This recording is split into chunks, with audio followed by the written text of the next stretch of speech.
Have you ever heard of someone almost losing their family home just because the HOA decided it didn't fit their rules? Well, that's exactly what happened to me. The story I'm about to share is shocking, frustrating, and eye-opening because it proves how powerful HOAs can try to be, even when they're completely wrong. But it's also a story about fighting back, standing up for your rights, and protecting something that holds deep history. My farmhouse isn't just any house. It's more than wood, bricks, and windows. It's a piece of history. My great-grandparents built it nearly 100 years ago. Every corner has memories. Every beam has a story, and every room feels like it carries voices from the past. And here's the most important detail. This farmhouse is on the Historic Registry. That means it's legally protected. You can't just tear it down, remodel it however you like, or even change the outside paint without following strict rules. But the HOA didn't care. They thought their rules were bigger than the law. It all started with a letter, plain white paper, folded inside an envelope that showed up in my mailbox one warm summer morning. I wasn't expecting anything important, but when I opened it, my heart nearly stopped. The letter said the HOA had decided my farmhouse didn't meet community appearance standards. They wanted it removed. Yes, removed. Torn down. Destroyed. I remember holding that letter in my hands, shaking with anger. How could they even suggest that? Didn't they know? Didn't they understand this house wasn't just another property? It was recognized as historically valuable by the state. But no, the HOA thought their rules mattered more. At first, I thought it was some kind of mistake. Maybe a mix-up. Maybe paperwork gone wrong. So I called them. And let me tell you, what I heard on the other end of the phone made my blood boil. The HOA rep didn't care. They told me flat out that the farmhouse was too old-fashioned and didn't match the modern look of the neighborhood. They said the peeling paint, the wooden shutters, even the wraparound porch made it ugly compared to the new homes around it. They said if I didn't agree to demolish it, they'd start issuing fines, massive ones, until I caved. Imagine that. They were ready to fine me, bully me, and pressure me into destroying a home that's literally part of American history. That night, I sat in the living room, staring at the photographs on the wall. My grandparents' wedding photo, taken right there on the front porch. My dad's first birthday picture, with the same windows shining in the background.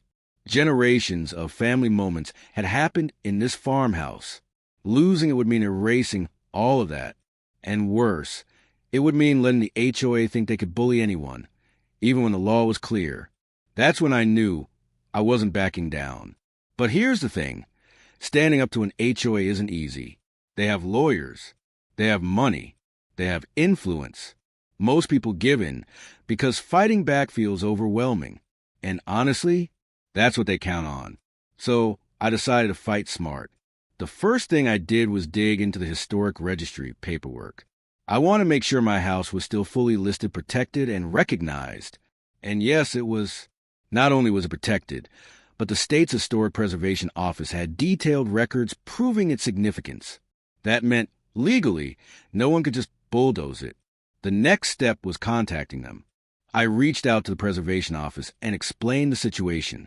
When I told them the HOA wanted the farmhouse destroyed, their shock turned into anger too. They reassured me. The HOA had no authority to order that, but they also warned me it wasn't going to stop them from trying. And, they did try. The HOA started sending more letters, each one harsher than the last. They threatened court action. They claimed my farmhouse was a safety risk. They even said the house was lowering property values for the neighbors. Can you believe that? A piece of history, lowering value, just because it wasn't shiny and new? I wasn't falling for it. I kept gathering evidence. Every letter, every email, every threat. I built a file thick with proof. And then I made a move they never expected. I went public. I wrote about my story online, shared pictures of the farmhouse, explained its history, and told people how the HOA wanted it destroyed. The response was overwhelming. People from all over the country started supporting me. Some even signed petitions. Others reached out with stories of their own battles against HOAs. The pressure was building, And for the first time, I wasn't the one on the defensive, but the fight was far from over. Because when you stand up to power, they don't just back off quietly. The HOA decided to take things to the next level. And what they did next shocked me to my core. Backhand index pointing right, stay tuned. Because in the next part of the story, I'll share how the HOA nearly dragged me into court, how the community rose up, and how I finally turned the tables on them once and for all. You won't believe how it ends. CTA, if you've ever dealt with an unfair HOA, or if you believe history is worth protecting, make sure you don't miss the next part of this story.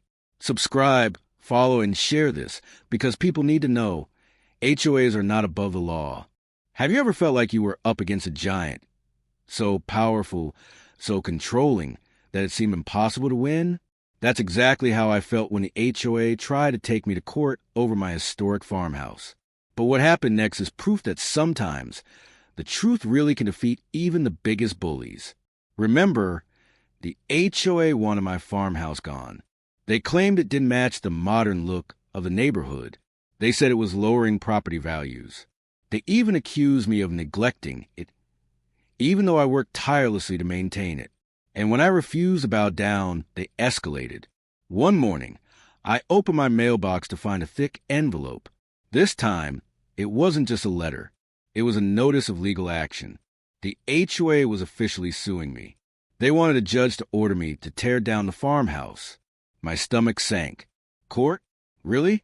This wasn't just about fines anymore. This was war. At first, I felt crushed. How could I possibly fight an HOA in court? They had lawyers. They had money. They had the confidence that most homeowners would just give up. But then, I remembered something important. My farmhouse was on the Historic Registry. That wasn't just paperwork. It was protection. And I wasn't going to back down.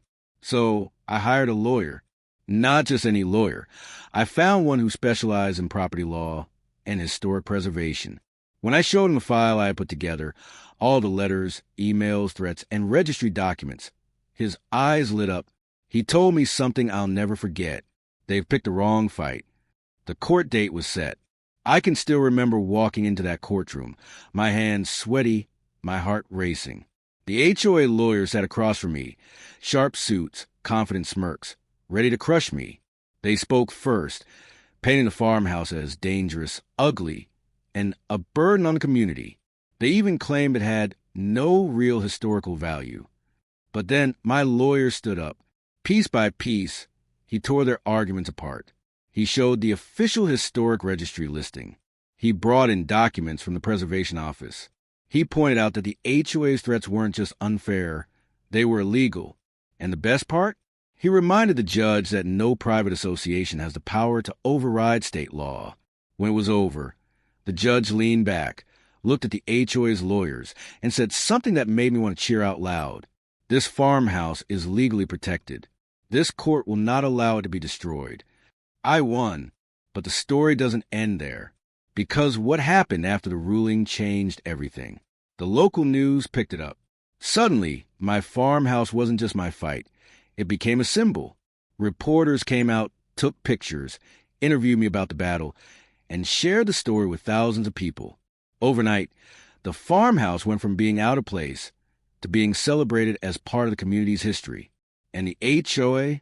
Well, let's just say the judge wasn't happy with their behavior. They were ordered to cover some of my legal fees, and their reputation took a serious hit. Neighbors who once stayed silent started speaking up about their own frustrations with the HOA. The power they once had, it started slipping. The farmhouse still stands today, strong, proud, and more loved than ever. I keep the judge's ruling framed in my living room, not just as a reminder of the victory, but as proof that standing up for what's right is always worth it. And you know what the best part is? Now, whenever people visit, they don't just see an old house. They see history. They see resilience. They see that no HOA can erase something that matters so much. So, what's the lesson here? Simple. Never let anyone, no matter how powerful they seem, convince you to give up on something valuable. Whether it's your home, your history, or your rights, you have the power to fight back. Backhand index pointing right. And now, I want to hear from you. Have you ever faced an unfair HOA? Have you had to fight for something that mattered? Share your story, because people need to know they're not alone. And if you believe history deserves to be protected, hit that follow, subscribe, and share this video. Together, we can stand up against unfair HOAs and keep our history alive.